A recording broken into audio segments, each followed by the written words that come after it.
কথার প্রতি অগ্নির ভালোবাসা স্বীকার করে এভি। বিস্তারিত জানতে সম্পূর্ণ ভিডিওটি লাইক দিয়ে দেখতে থাকুন।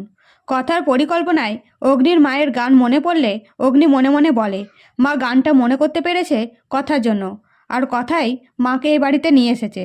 তাই কথাকে আমি কোনো দিন এই বাড়ি ছেড়ে চলে যেতে বলবো না। আমি নিজে কথাকে বলবো এই বাড়িতে থাকতে। আর কথা নিশ্চয়ই মনে মনে চাই আমি নিজে কথাকে থেকে যেতে বলি। এরপরে ছোটকারা বলে, অগ্নি, তোর মায়ের যে গানটা মনে পড়েছে, এই ঘটনাটা ডাক্তারকে জানানো দরকার। কারণ ডাক্তার যদি কোনো উপায় বলে।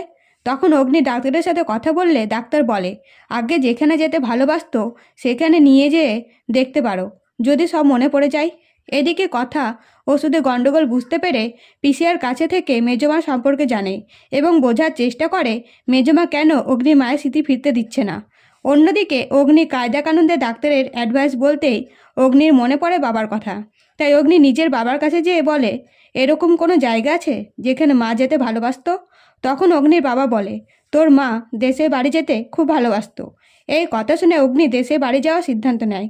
তো এবার যদি দেশের বাড়ি গিয়ে কথার প্রতি অগ্নির ভালোবাসা স্বীকার করে তাহলে কেমন হবে? অবশ্যই কমেন্ট করে জানাবেন। ধন্যবাদ।